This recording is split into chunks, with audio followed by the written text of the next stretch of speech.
had people walk out of me before, but not when I was being so charming.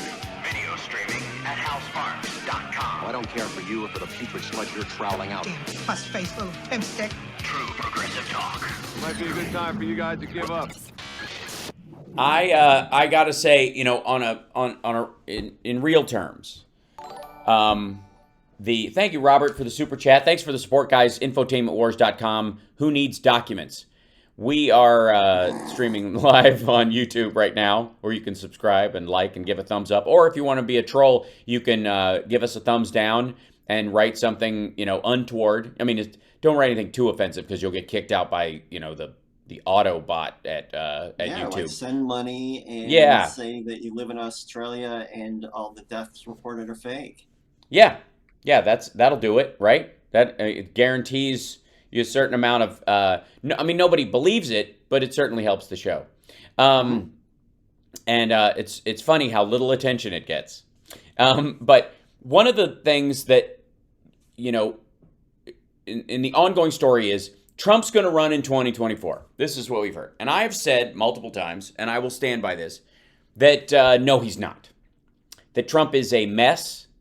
He egged the debates with Biden last time. He would be even worse next time. If you've seen any of his interviews, they have decayed in quality, content, and sharpness drastically over the last year especially. And I think a lot of it goes back to the stress of having lost the election, the reality that he lost, packing all of his stuff, moving out. You know, they say moving and divorce and a couple other things are the biggest stressors in people's lives. And stress has a real material effect on your physical health. As somebody who travels constantly when the world is relatively normal, I can tell you from experience that it's like a little move every time. You know, it's not like moving your whole house, which can stress you out, but it's like enough of a little one that if you don't do some personal maintenance on yourself, it'll wear on you, you know? And anybody who's in a campaign goes through the same thing.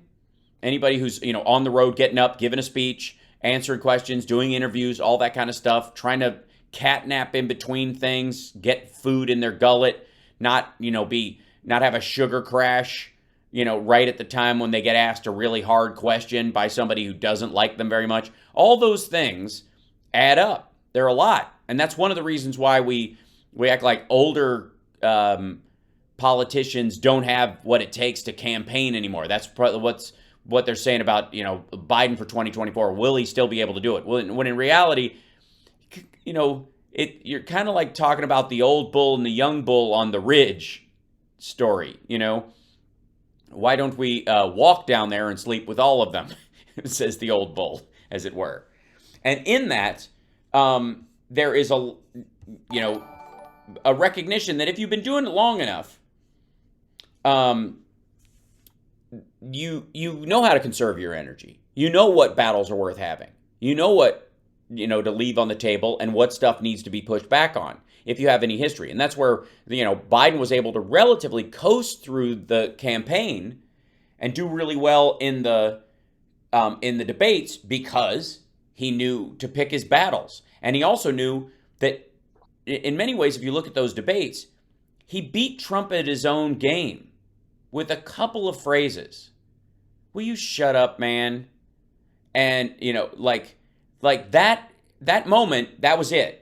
In all material sense, beyond the fact that Biden had a grasp of the issues more, could talk about, you know, everything from how many wells needed to be capped that were leaking methane into the atmosphere to, you know, the budgetary concerns about debt over multiple cycles and that kind of stuff, and the seriousness of getting us out of a pandemic-related recession, which the rest of the world is chasing right now.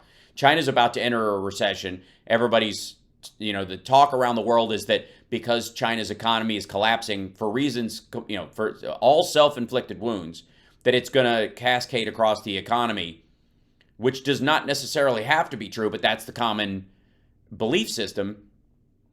That somehow, that instead of recognizing that and going, we as Republicans have a great way to make sure that minimizes its effect on the United States and can guide us better to be more powerful or stronger as a country in the future, they're trying to weaponize what's going to happen outside the country against Joe Biden so that they can run against it, which ultimately means you never have a plan to actually do anything. And then what shocked them was Biden gets in office and runs on, we need a new stimulus, we need a rescue package, and we need an infrastructure bill. And then there's a couple of things that if we get those done, namely the stuff in the BBB plan, those things will help us get on a more solid footing over the next decade. It'll take some work, it'll take some investment, it'll take some belt tightening for a short time, but ultimately it will amount to a better educated and healthier society for everybody, whether you voted for me or not. And he ran on that. And what did Trump run on? It was a rigged election, it's a rigged election, it's a rigged election, and it's a rigged election, and it's a rigged election. And now, even afterwards, it's been a year, past the 6th, it's been a year since Biden was inaugurated. And still, even after Hannity and in those texts that he sent on the 7th or 8th, said no more talking about the election ever. And that's all it has been. He can't help himself. He cannot help himself. And that's not going to change. That's never going to change. There is no cleanup point. Trump has entered the the old man think one thing zone of thought. He's done. Holy moly, Michelle Wilkerson. Did I miss something? Is it going to come up in a lovely super chat from Michelle Wilkerson? Fantastic. It's been a while, and you're keeping us sane. Thanks. Oh, there she is. Oh, thank you so much, Michelle. Appreciate that. It's been a while. Thank you for keeping me sane. Well, I'm well past the part where I want to just keep you sane during all this. I'm going to start making you feel downright cheery, considering the economic. Thank you so much. The economic and the stabilized political future in the United States over the next 5 years, because what's happening right now is Russia beating its chest about Ukraine aside, is the largest reshoring of factories in U.S. history. Is an investment in the supply chain that was both in the rescue package and in the infrastructure bill, that are bringing chip and electronic manufacturing and rare earth minerals and other elements that we need for manufacturing back to the United States in a permanent sense, in a way that's never been done before. Thank you, Bettina. And that is the hard part. That's why you're seeing they're going to use, social media is censoring right-wing thought. M&Ms aren't sexy anymore, and they're just weaponizing the DOJ to go after, important voices in the conservative movement like Donald Trump and Matt Gaetz. Which, if that's what you've got, imagine the moral and intellectual rot of your party. I'm serious. What is there? What is there if that's what you have to argue about? And if in a worldwide economy, having just come out of a major, we're just edging out right now of this pandemic.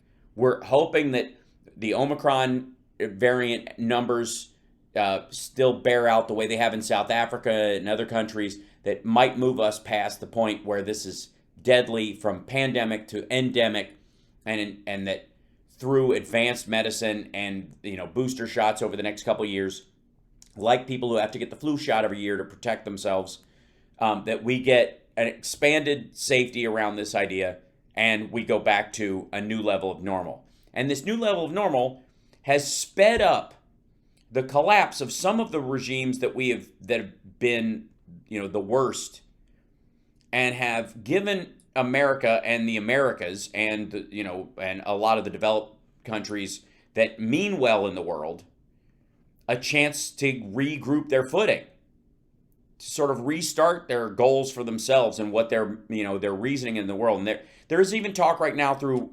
Biden, the UK, Germany, and France, and parts of the UN about what's called a D10, a group, the 10 biggest democracies in the world, joining together to unify around this, because the UN, since it includes Russia and China, everything can get vetoed. So it's effectively, getting neutered by the people that we allowed in, and the D10 would not have any of those problems. And its primary function would be the support and advancement of democracy in those countries, not going to Afghanistan or Syria and insisting on our kind of democracy somewhere else, but a legit, like the envision the best version of democracy where there's no, tyranny of the minority or a tyranny of the majority, where a balance is created, where the best way to come to a consensus happens, where you can avoid these kind of blockades around things like a 60-vote filibuster override that can just basically hamstring any kind of advancement. How you get there? Well, that's a philosophical conversation that needs to be had. And Biden, in his first year in office, has reinvigorated the Quad, started the AUKUS agreement, is bonding with the UK and the Japanese around, the protection of Taiwan, is reinforcing NATO's alliance in the protection of Ukraine, and is growing this group of democracies, and ours included, who will benefit from this. This is an extraordinary turning point. We got to take a break. I went way over the break. When I get carried away with this stuff, it makes me very excited, because it is honestly a much needed shift. We'll be back.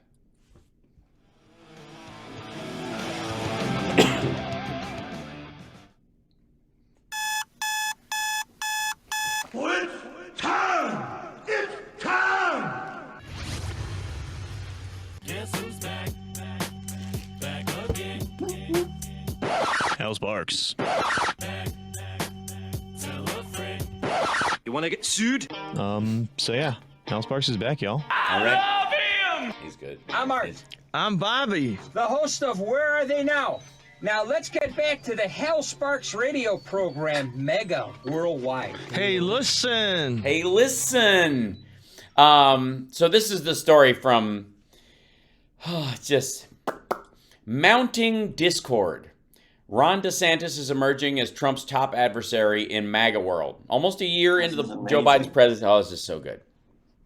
Many Republicans are afraid to say a word against former President Donald Trump, and Senator Lindsey Graham of South Carolina, former Trump critic turned obsequious Trump sycophant, recently told Fox News that having a, quote, working relationship with Trump was a necessary litmus test for Republicans in Congress. But one prominent MAGA Republican who is showing more willingness to openly criticize Trump is far-right Florida Governor Ron DeSantis. DeSantis was never a Trump conservative. When he narrowly defeated former Democratic Mayor Andrew Gillum in Florida's 2018. He was never a never Trump. I had to read. He was never a never Trump conservative. Right. Yeah. That's right. He was never right. Beg your pardon. And he is stridently MAGA as he seeks re-election in 2022. But journalist Charlotte Klein, in an article published by Vanity Fair on January 17th, stressed the former allies Trump and DeSantis now find themselves increasingly at odds. And I don't know if you saw this, Johnny, but basically, the whole thing is about whether or not DeSantis will admit he's gotten a booster shot or not. And he has. And so has Trump. And then, Trump came out on this Bill O'Reilly interview thing that he was doing, the tour, the 4 dates in 2 states that he did. And he and O'Reilly, both of them said, yeah, they've been vaccinated and they've been boosted. He got booed at his own event by people because he got boosted for the, and again, the logic of the Republicans that are the Trumpsters right now is really hard to get a hold of. Like I did a pretty good job of kind of keeping in mind what the QAnons were all about. It was ridiculous. And there was definitely, once they got into the JFK is going to appear on stage with the Rolling Stones part, we're like, all right, shark officially jumped. But back when they were like, yeah, it's a cabal they all work together. You know, it's celebrities and the royal family and other people, and they eat babies and they're lizard people and stuff. And you're like, all right, I can invading alien force. I've seen enough sci-fi. I can kind of grasp the plot of this thing. You know, the pizza place and the code around cheese, that was a little bit of a reach. You know, that needed, I had to read through that 3 or 4 times to understand why, you know, they weren't just overlaying their own beliefs onto stuff. And then, of course, the weird part for me, and this is where I think a lot of the conspiracy stuff veers into the, like, the crisscrossed horseshoe overlap of lunacy and bad logic, was that when Biden won and Trump was moving out of the White House, and there was, remember that big moment where the moving truck showed up, and it was kind of like, we were all like a flutter at one point, like, because there was this idea, is he just going to stay in there and just hold on and go, if I'm in the building, I'm still president, like a lunatic?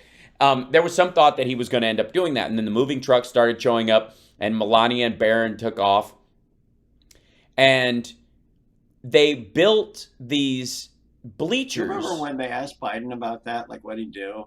And he's like, you know, I think they're pretty good with trespassers at the White House. Yeah, right. Yeah, I think they'll handle it.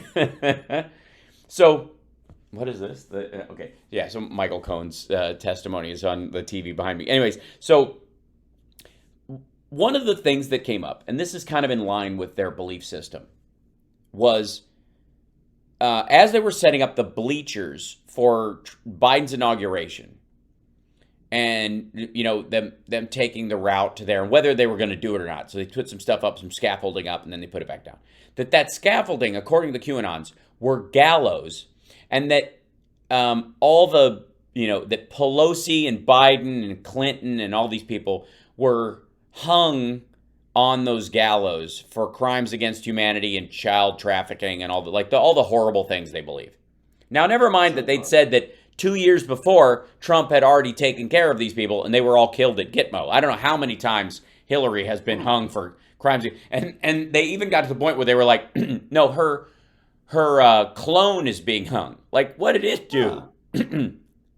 First of all, how do you make a clone that's the same age as the original that quickly? What do? Bake them? What happens? Do you like, we made a Hillary clone. What did you do? Well, we made cells out of her, and then we mixed them with one of those apple people at the fair when somebody carves an apple and then lets they dehydrate it. So yeah, right. A shrunken head. Yeah, that's right. So, but there was one moment that really stood out to me, which is when they said, "Look, these are the children being let out of the caverns under the White House."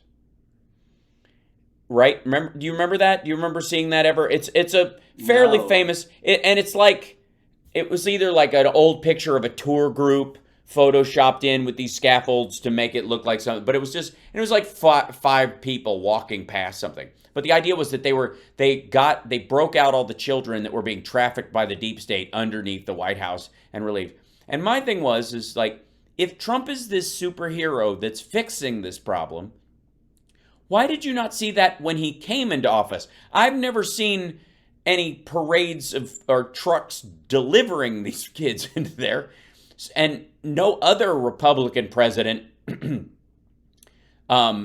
broke them out. So the idea is that if the Obama administration had been doing this, and I guess Clinton and Bush and whoever, everyone else except Trump, why is the only time in history when this is allegedly happening, where people are being freed, children are being freed from bondage inside the White House, caverns underneath the White House, does it happen at the end of the Trump presidency when the Biden administration is taking over? Like, because that, to me, would say the first act of the Biden administration would be to free all the children that Trump was keeping in the basement. But then, like, where do you get your power from if you don't have the children trapped underneath the White House? Sure, like you're like the Skeksis, like he's basically like Trump is. I mean, there's a lot of belief that Stephen Miller is Chamberlain. Chamberlain is a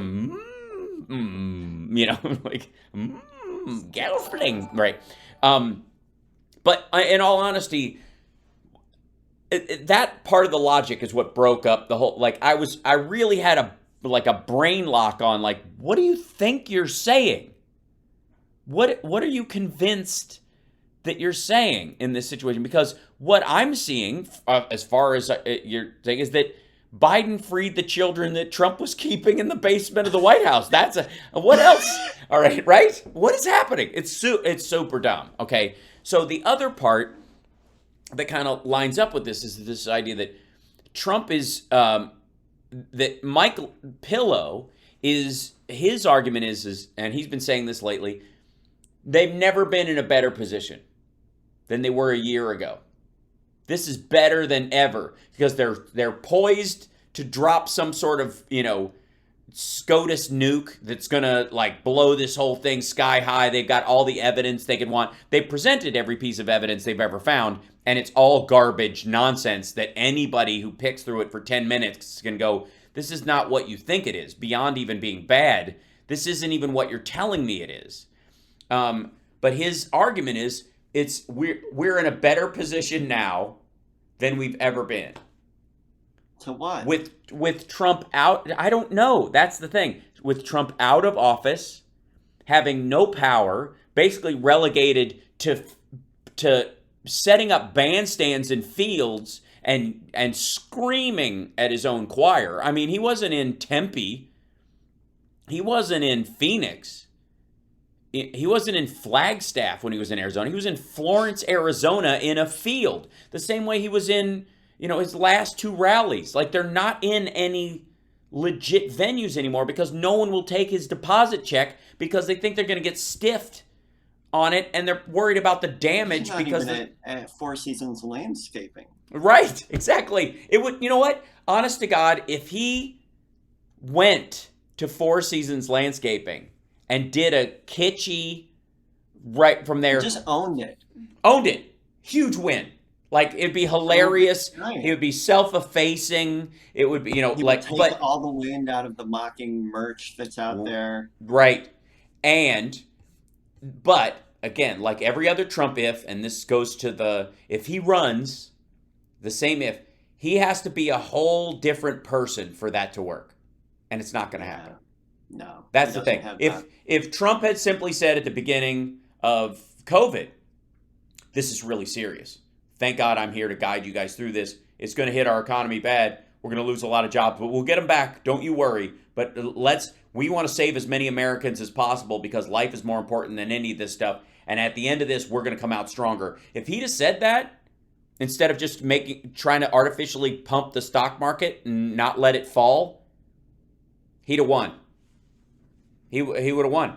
There's no he would have, it would have been like, Bush 2, you don't change a horse midstream. But to do that, he couldn't also be Donald Trump. There is no situation where Donald Trump is able to do that. We got to take a break. We'll be back right after this. It's the House Sparks Radio program, Mega Worldwide, on WCPT Radio, Chicago's Progressive Talk. Chat room, do you guys understand the logic of any of this stuff? Is it... Because when we come back, the logic of COVID, according to Trump world currently.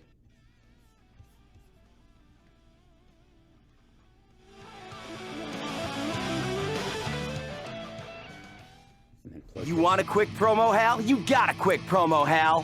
Welcome back to the House Sparks Radio program, Mega Worldwide, Chicago's Progressive Talk, WCPT. Woo! Yeah! Like it. Welcome back. So, here's...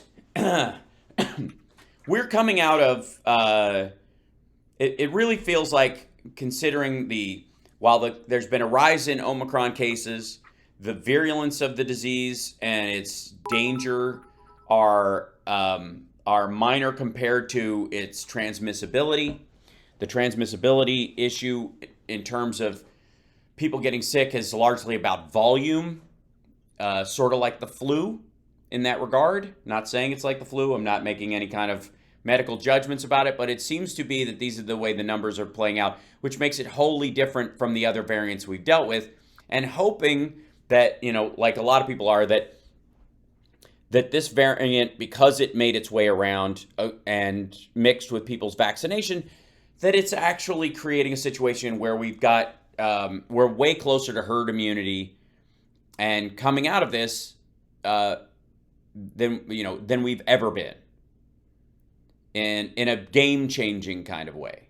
And that seems to be the case. And so the UK is stopping all of their COVID-related mask-wearing requirements and all those kind of things in the next week or so. The Biden administration is loosening a lot of those as well. A lot of them have to do with it just being, this particular variant being as, there's always this concern, and the CDC and the NIH's job is always to be worried about the worst. That's their job. It's like the DOD. The DOD is not worried about what countries want to play nice with us, or what situations where we, the diplomacy. That's the State Department's job. The DOD is worst case scenario. And in many ways, the CDC, the Center for Disease Control and Prevention, which is the CDCP, which sounds very official, their job is to protect us from the worst. And so they've got to game out the worst possible scenarios. They're always going to be on the hyper cautious side of things because it's their job. And you need them to do that. You need people who will think about the worst possible outcome so that they can be prepared for it. So the rest of us can get on with our lives because someone else is considering what response we might need to have legitimately. Now, I know on the right side of the argument, there seems to be this idea that because they think they game these things out, that means they want these things. Or because they are cautious about it in every conversation about it, it's not just a factor of their job and how they should be talking about things. Because giving some people a false sense of security about something, knowing that people are so exhausted by all this, that they might take advantage of any small piece of information that says it's going to be okay and throw caution to the wind entirely right at a time when, God forbid, there's another variant right around the corner that makes it worse, that sweeps the leg, Johnny, as we're just getting out of this. That's the concern. That's always been the concern, that there's a delta there, right? And that was the lesson of delta for many people at the CDC as well, because we come out of alpha, we were, Mu was floating around, but vaccinations were on the rise. Ultimately, the people who were killed by Delta were unvaccinated, as were people who were dying of Omicron. The difference was Omicron, because of its ease of spread, was spreading to groups that could not be vaccinated yet, namely children and people with autoimmune disorders, and that it would seem to spread so easily that it was going to reach everyone at some point. So that there was a real fear that you had to batten down the hatches in a way that, in a way you hadn't even done before. In the process of this, the news out of South Africa and other places where this started are certainly better than Delta and are pointing to a direction where this is closer to flu-like numbers, in which case we as a country and we as a world have dealt with this coronaviruses and influenzas and pneumonias and diseases like that with an awareness that they're contagious, with an awareness that you have to take care of your health, with an awareness that we need treatments for these things and vaccines when we can get them, but not in a way that shuts down all of society. And so the feeling is, in general, that post-Omicron, as the next few weeks bear out, because there's always a lag time in deaths and in related to any of these things that we've had, and we've been in this so long, we actually have a history with it. We kind of know, and the number of deaths, even though the case spikes are close to, and in a lot of cases higher than January of 2021, the death rate is almost half. And already that was a number that was, that's effectively, if you look at the number of people vaccinated and the reach of this disease, how easily it spreads, how many more people are going to get it because it doesn't take that much to transmit it, and the number of people vaccinated, you're talking about the people who are most susceptible to this are the unvaccinated. And at this point, the people who are unvaccinated with the exception of children under a certain age, which is our, as a country, our main concern, are the people who are rabid anti-vaxxers or just foot-stomping conservatives who they got every other vaccine like everybody else who went to public school, but they don't want to do this one because it means it's their way of owning the libs. I mean, we lost Meatloaf this week from COVID because he wouldn't wear a mask. He was. I was sad to see the Huckabee affiliation and everything. It's just, and it's so unnecessary. And for what purpose?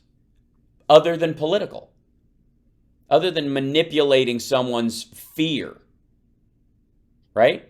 And that's, he's a great example of that kind of sort of targeted messaging affecting a certain group of people that Meatloaf and Ted Nugent, and the difference is Meatloaf's got other comorbidities that maybe Ted Nugent doesn't have, and that's the difference. Yeah. And because of that, one's dead and the other's still alive. But there's no guarantee that it won't affect him eventually, that anybody else who isn't vaccinated, there won't be another variant that comes through, that maybe you're protected because you've had Omicron, like everybody's going to get it almost, and vaccinated, that the combination of those two things, it protects you against Delta, they now know. So perhaps the next big Delta-like, more dangerous version comes through, and everybody who's been vaccinated and gotten the lighter version, they're going to survive this thing. And meanwhile, the people who are just simply not getting vaccinated for political reasons, or lunatic, Roseanne Barr, Kirsten W, QAnon reasons, are unfortunately going to leave the earth prematurely, only to show fealty to Donald John Trump in the weirdest way. Because again, this is the part. And Johnny Million, check me if I've got any of these parts wrong, because I'm still trying to wrap my head around. This is the narrative so far on the right in terms of COVID, that it is a fake disease that is no worse than the flu and is not really dangerous. And if you're just healthy, you don't have to worry about it. But yeah, and if you take any precautions above and beyond what you would for a cold or a flu, you are afraid. Yes.